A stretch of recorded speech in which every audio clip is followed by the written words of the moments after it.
Hola naturalistas, ¿cómo estáis? El vídeo de hoy es la primera parte de un proyecto a largo plazo que hice entre el año pasado y este, un año de fototrampeo. ¿Por qué lo hice? ¿Cómo lo hice? ¿El equipo que utilicé? ¿Las especies que aparecieron? Todo os lo cuento en el vídeo. Vamos a verlo. La idea inicial del proyecto era dejar las cámaras en un sitio durante bastante tiempo. Elegí una zona que la verdad es que en su día puse la cámara y era muy buena, pude grabar ciervo y comadreja. Y mi idea era dejar las cámaras el suficiente tiempo como para intentar grabar alguna especie de estas raritas que te salen de vez en cuando en los vídeos. Pero después de un par de meses había grabado muy poquitos vídeos de fauna salvaje, un montón de vídeos de un rebaño que se movía por la zona y además ya había grabado en un vídeo a 2 personas. Eso ya me indicaba que el sitio no era el más adecuado, ¿no? Además estaba en un barranco y bueno, a pesar de que hemos tenido una sequía tremenda, pues bueno, esto es repentino, igual te pega una lluvia de estas fuertes localizadas y se inunda el barranco, ¿no? Y se te va la cámara.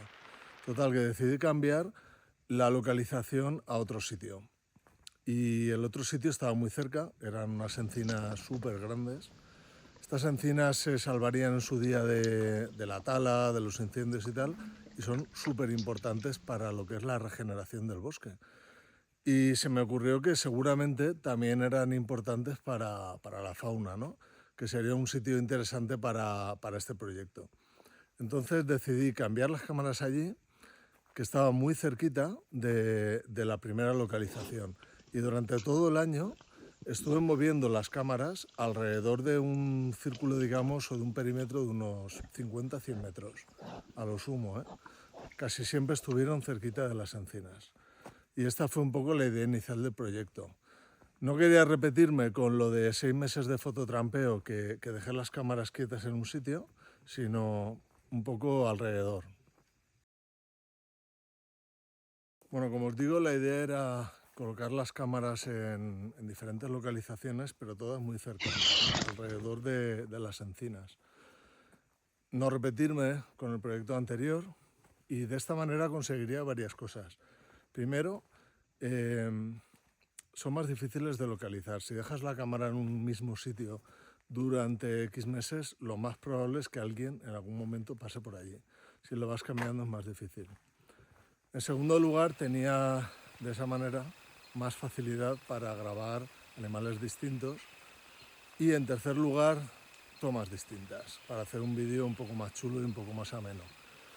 Así que un poco la idea inicial fue esa. Y también fue la principal dificultad, el conseguir poner las cámaras en sitios distintos que fueran seguros y que fueran factibles para grabar animales. El tema del cebo siempre es algo un poco controvertido. Al principio, cuando yo empecé en esto, leí un poco y tal, y bueno, parece ser que era lo habitual, ¿no? Poner un poquito de cebo para atraer carnívoros sobre todo. Con el tiempo he ido usando cada vez menos cebo. Me parece que consigues vídeos menos interesantes y la verdad no me apetece tener que editar 200 vídeos de zorros o de garduñas, por ejemplo, ¿no? Tampoco pienso que se altere el ecosistema ni el comportamiento animal por poner realmente una lata de sardinas en un sitio una vez al mes y no volver a poner. Lo que estoy en contra es de cebar realmente a los animales, de ir poniendo comida constantemente y que se acostumbren a ese recurso. Eso sí que no lo he hecho jamás. En este montaje utilicé cebo 2 veces, pero no fue cebo para carnívoros, ¿vale? Decidí que para los carnívoros no pondría cebo. Puse cebo para intentar grabar algún ave y algún roedor, porque pensaba que si no, pues sería difícil. Y el cebo que puse fueron semillas de pipas, semillas que tenía por casa y tal, para una vez que tiré allí en el campo. Entonces eso fue lo que hice. En la primera ocasión lo puse en lo que es la encina y bueno, grabé una barbaridad de vídeos de petirrojos, pero que es tremendo. tremendo, no sé, era su sitio. Tampoco les vi comer porque el petirrojo es sobre todo insectívoro, pero bueno, ahí estaban. También salió algún que otro pajarillo así, pero pocos, ¿eh? Casi todo petirrojos, alguna otra especie, pero pocas. Y las ardillas, que las ardillas yo creo que se acercaron más por pura curiosidad que por la comida, porque realmente las grabé en 2-3 ocasiones comiendo pipas, nada más. El resto del tiempo haciendo otros temas suyos que luego veremos. En la segunda ocasión lo puse en el suelo. La verdad es que no estaba grabando roedores, ¿no? Y me extrañaba bastante porque seguro que se mueven por allí, pero no los grababa. Así que pensé en poner un poquito de cebo en el suelo, lo mismo, unas pipas sobre todo y tal. Y en una zona así un poco más, o sea, dentro del entorno de las encinas, pero un poco más protegida. Y también quería intentar grabar algún ave que se movía bastante por allí, que había visto, que eran las perdices. Bueno, al final lo que grabé fueron lo mismo, cientos de vídeos del rebaño que pasaba por allí. O sea, es una zona que está un poco alejada, pero que realmente tenía todavía agua y sobre todo zona con vegetación verde, ¿no? Entonces, pues bueno, el pastor llevaba allí al rebaño para alimentarlo. Total, que después de recoger la cámara cambié el planteamiento, la puse cerquita, pero a cubierto, ¿vale? Para intentar minimizar un poco los vídeos de esto, del rebaño. Y nada, bueno, conseguí grabar algunas aves, algún pinzón, también un montón de vídeos y algún zorzal, bueno, diferentes aves. Y lo que fue una salvajada fueron los vídeos de zorros. O sea, yo jamás me imaginaba que atraería a los zorros por el tema de poner unas pipas en el suelo. Es que, o sea, me quedé sorprendidísimo.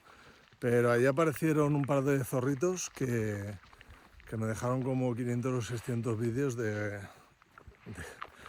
zorritos comiendo pipas. Una pasada. A ver, están chulos y tal, pero bueno, y fijaros cómo estarían de hambrientos los animales para ponerse a comer pipas. 10 especies de mamíferos, 14 especies de aves y una especie de anfibio, que es bastante raro, la primera vez que lo grababa.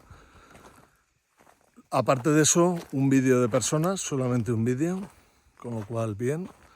Y luego los vídeos del rebaño que os he comentado. Bueno, hay algunos vídeos de aves sobre todo, que realmente lo único que te aportan es que sabes que esa ave está allí, ¿no? La has identificado y tal, pero se ve desenfocada porque está fuera de la zona de enfoque de las cámaras.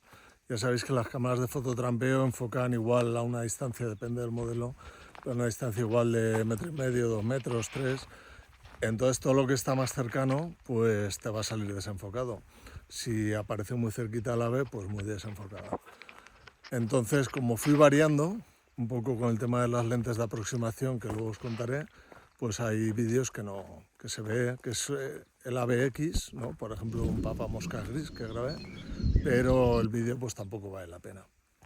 Luego hay otros animales que aparecieron muy poco, igual un vídeo o dos. El tejón, por ejemplo, grabé 2 vídeos de tejón, 2 o 3. Hay uno que dudo, si era un tejón, yo creo que sí, pero bueno, 2-3 vídeos. El hecho de no poner cebo hace que los carnívoros pues aparezcan menos, es algo normal, pero bueno, apareció por allí. La mayor parte del tiempo tuve puestas 2 o 3 cámaras, normalmente 2 cámaras, en alguna ocasión una. Pero casi siempre la idea era una cámara grabando un plano general y otra un plano cercano, para conseguir grabar animales distintos y un poquito de variedad. Utilicé la Browning Spec Ops, a ver si lo digo bien, Elite HP5, que es la que tengo ahora mismo, la Browning Patriot, la DL501 de Usowood, que no creo ni que se fabrique, y la de Blaze Video, la A350. De todas las cámaras, la Browning Patriot es la que peor resultado me dio. De hecho, o sea, ya me di cuenta pronto de que algo no iba bien porque sacaba unos vídeos que se veía claramente que estaban desenfocados y además hacía un ruido bastante horrible. Pero bueno, la dejé ahí, seguí grabando, en aquellos momentos no tenía otra y bueno, y luego ya en otro montaje la deseché.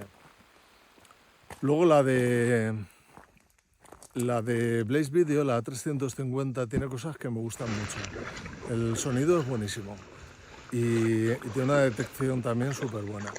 Lo que pasa es que para cuando un animal se acerca bastante a la cámara, el fotómetro pues no lo pilla y llega un momento que lo expone demasiado, ¿no? Lo quema.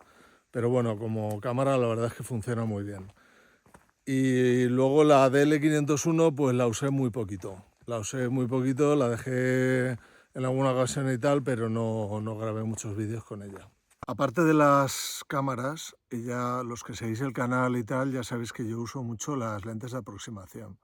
Las lentes de aproximación las acoplas de forma totalmente manual en el frontal, en la lente, y te permite grabar, te permite reducir la distancia de enfoque, ¿no?, de lo que es la cámara. Entonces yo las puedes usar para animales pequeños, porque si no es difícil que el animal salga bien, salga enfocado.